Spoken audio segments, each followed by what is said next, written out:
엔저로 탄력을 받은 일본 경제 성장률 회복 속도가 예상보다 빠른 것으로 나타났습니다. 금융당국이 엔저 지속에 따른 영향을 주시하고 국내 금융기관의 엔화 차입과 엔화 대출 동향을 점검할 방침입니다.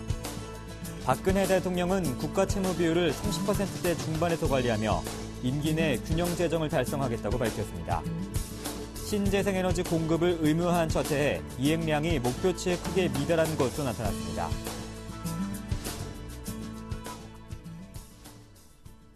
시청자 여러분 안녕하십니까? 센 경제 현장의 강동석입니다. 오늘 코스피 지수는 기관과 외국인의 순매수 속에 상승 마감했습니다. 자세한 소식을 조민규 기자 연결해 보겠습니다. 안녕하십니까? 안녕하세요. 네, 자세한 마감 시황 정리해 주시죠. 네, 코스피 지수가 외국인과 기관의 매수세에 힘입어 1980선을 회복했습니다.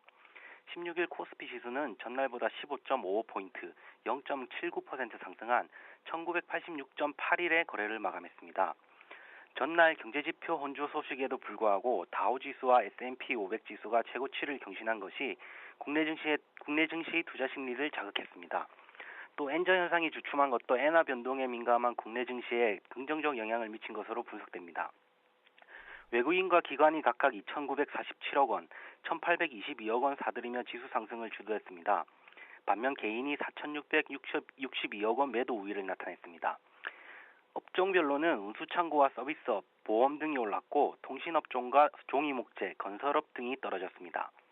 시가총액 상위 종목 중에서는 삼성전자와 현대차, 포스코, 현대모비스 등이 올랐습니다. 반면 SK텔레콤이 3.21% 떨어졌고 롯데쇼핑과 기아차도 약세를 나타냈습니다.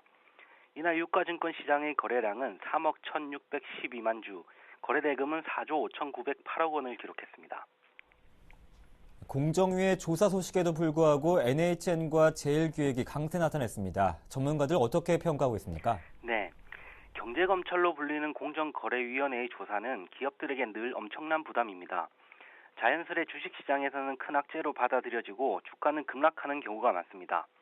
더구나 요즘처럼 가불 리스크가 불거지고 시장 지배적 사업자에 대한 정부의 감시 눈초리가 매서울 때는 더 말할 나위가 없습니다.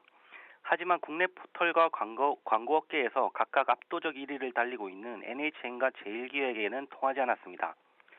공정위는 지난 13일 NHN이 시장 지배적 사업자의 지위를 이용해 부당한 가격 결정과 소비자들에게 피해를 입혔는지 조사에 들어갔습니다.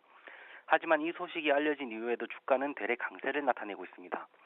NHN은 16일 유가증권에서 전날보다 7.51% 급등한 31만 5천 원으로 장을 마감하며 연중 최고가로 올라섰습니다. 이날 NHN의 하루 상승폭은 지난해 4월 5일 8% 상승한 후 13개월 만에 가장 컸습니다. 외국인이 공격적 순매수에 나서며 주가 급등을 이끌었습니다. NHN은 최근 1분기 실적 발표를 통해 외형과 수익이 한층 개선된 모양새를 나타냈고 라인을 앞세운 모바일 사업이 급성장하고 있는 것으로 나타난 것이 공정위 약재를 상쇄하고도 남았다는 분석입니다. 김성민 현대증권 연구원은 공정위의 불공정 행위 조사가 실적에 미치는 영향은 제한적이라며 규제보다는 라인의 해외 성장성에 주목해야 한다고 지적했습니다. 현대증권은 이날 NHN의 목표 주가를 31만 5천 원에서 34만 원으로 올려잡았습니다. 국내 광고업계 1위인 제일기획 역시 전날 공정위가 부당 하도급 거래와 관련해 조사에 들어갔지만 이날 주가는 2.22% 오르며 2만 5,350원의 장을 마감했습니다. 최근 삼성전자 갤럭시 S4 출시와 관련해 국내외 광고 실적이 개선될 것이라는 기대감이 공정위 리스크를 제한했습니다. 이들 기업들의 주가 흐름을 두고 일종의 학습 효과가 작용한 것이라는 지적도 있습니다. 한 증권사의 애널리스트는 최근 공정위가 남양 유혹과 배상 면주가 등에 대해 강도 높은 조사에 들어가 상대적으로 NHN과 제일기획의 조사에 대해 투자자들이 그다지 민감하게 반응하지 않는 것 같다며 공정위 조사에 대한 투자자들의 영향력이 커진 것으로 볼 수 있다고 말했습니다. 네, 증시 관련 소식 조민규 기자였습니다. 고맙습니다. 감사합니다.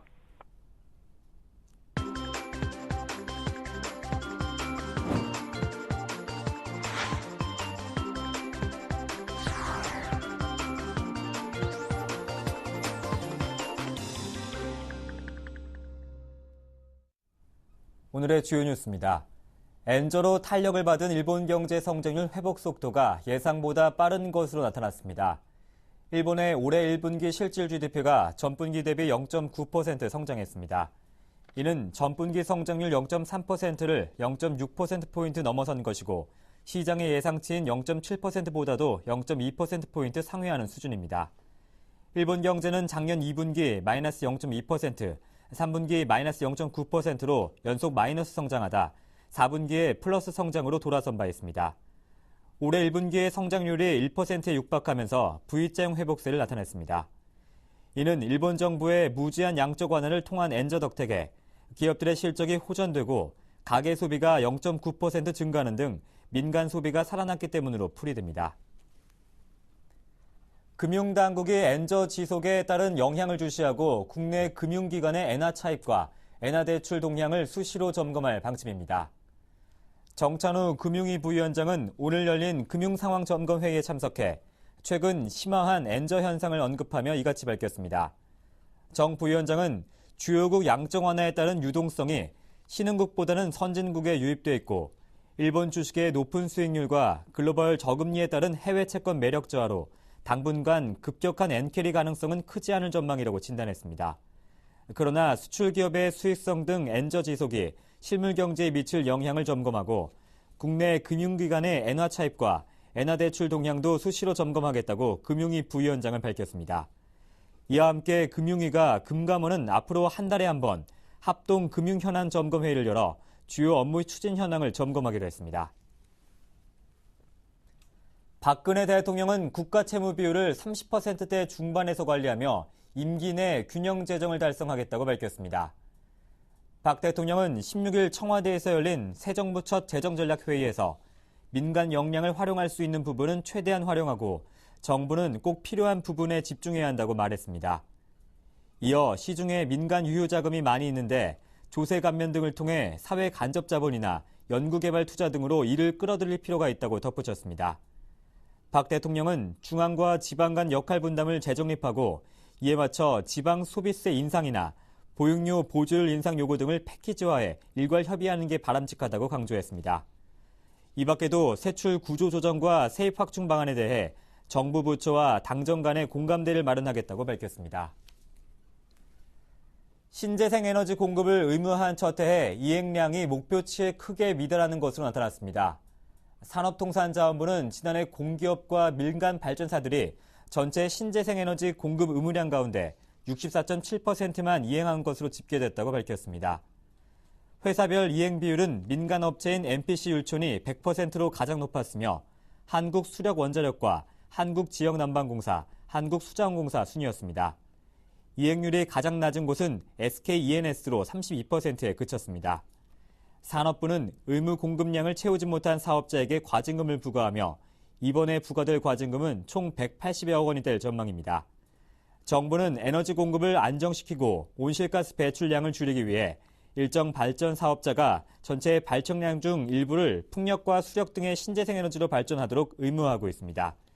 도입 첫 해인 2012년은 발전량의 2%를 신재생 에너지로 공급하도록 했으며 매년 비중을 높여 2022년에는 전체 발전량의 10%를 신재생 에너지로 채워야 합니다.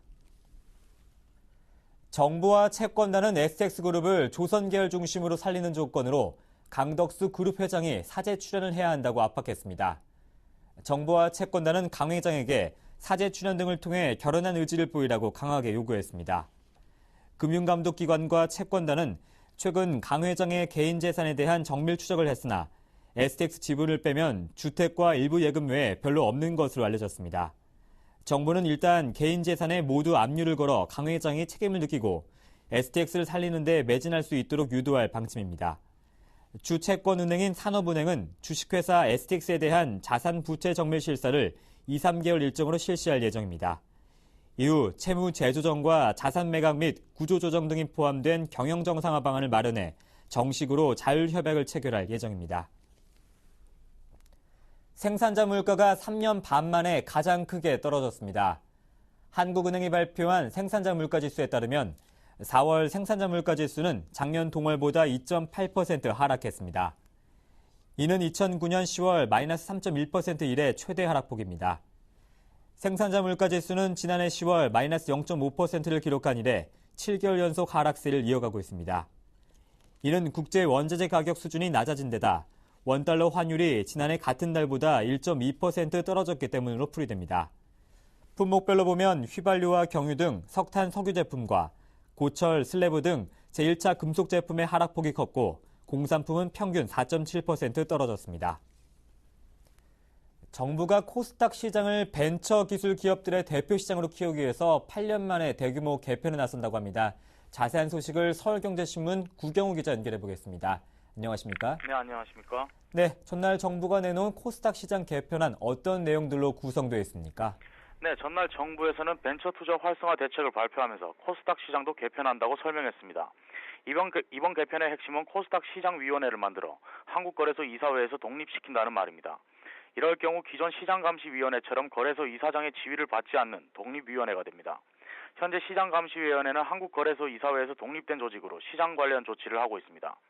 만약 코스닥 시장위원회가 개설된다면 금융위원회가 관할하는 독립위원회로 상장심사와 상장 폐지 등의 논의를 거래소 이사회를 거치지 않고 결정할 수 있게 됩니다.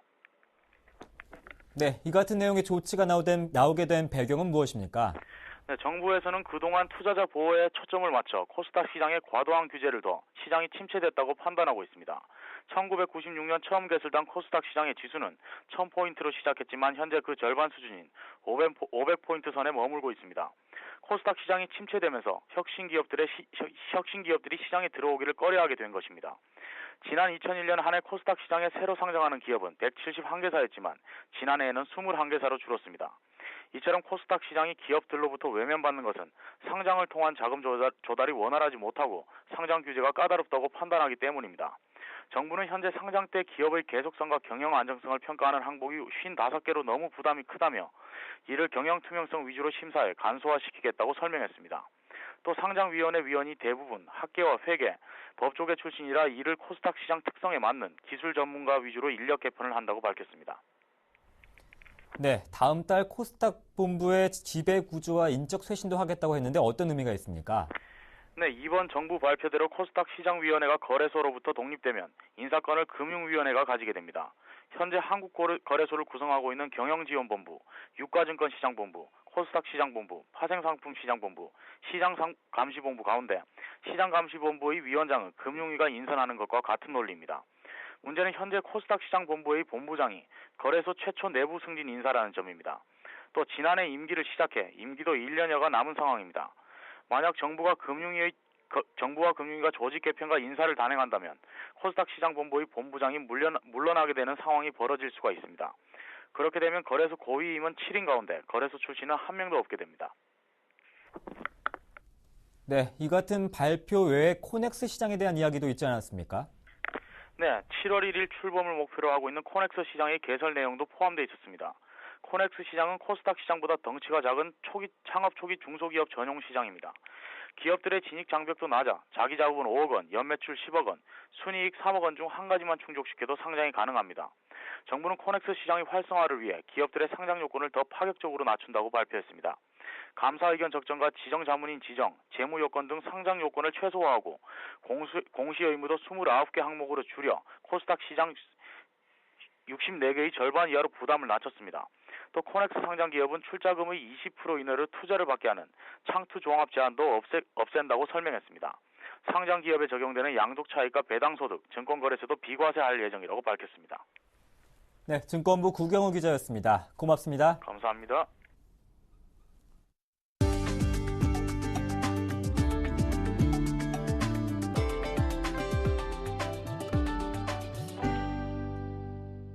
크라이슬러의 지프 브랜드가 강남 도심 한복판에서 오프로드를 체험할 수 있는 지프 어번 익스피리언스 2013 행사를 진행합니다. 파블로 로쏘 크라이슬러 코리아 대표는 이번 행사는 오프로드에 대한 꿈을 가진 분들이 서울 도심에서 지프와 함께 모험과 자유를 만끽할 수 있는 기회라고 말했습니다. 고객들은 이번 행사에서 랭글러, 그랜드 체로키 등 지프의 대표적인 SUV 모델을 직접 운전하며 오프로드 드라이빙을 체험할 수 있습니다. 서울시 강남구 신사동 도산 사거리에 2,600제곱미터 규모로 조성된 지프 오프로드 트랙은 수직 통나무 장애물, 급경사, 워터코스 등으로 구성되어 있으며 최악의 노면 조건에서 자신 있게 장애물을 극복하는 오프로드의 즐거움을 만끽할 수 있도록 마련됐습니다. 행사장 중앙에는 랭글러, 컴패스, 그랜드 체로키 등을 전시해 지프 브랜드의 SUV 모델들을 한자리에서 만나볼 수 있으며 라이센스 마케팅 존을 설치해 의류에서 모자, 액세서리 등 지프 브랜드와 관련된 다양한 아이템들도 살펴볼 수 있습니다. 이른 더위 영향으로 여름 상품이 때 아닌 특수를 누리고 있습니다. G마켓에서는 최근 일주일 동안 모기, 해충퇴치 관련 상품 판매가 전주 대비 130% 이상 증가했습니다. 최근 한 주간 여성 비키니 매출은 전주 대비 91% 늘었으며 물놀이 용품 판매도 24% 신장됐습니다. 옥션에서는 양산, 샌들 등의 제품 수요가 빠르게 늘었으며 여름 과일인 참외, 수박, 멜론 등이 전주보다 100% 이상 팔려나갔습니다. 삼성전자의 1분기 안드로이드 스마트폰 판매 영업이익이 세계 스마트폰 제조사 안드로이드 폰 판매 영업이익 전체의 95%를 차지한 것으로 나타났습니다. 미국의 시장 조사업체 스트래티지 애널리틱스에 따르면 삼성전자는 1분기 안드로이드 스마트폰 부문에서 51억 달러, 약 5조 7천억 원의 영업이익을 올렸습니다. 2위에 오른 LG전자의 영업이익 1억 달러에 50배가 넘는 수준입니다.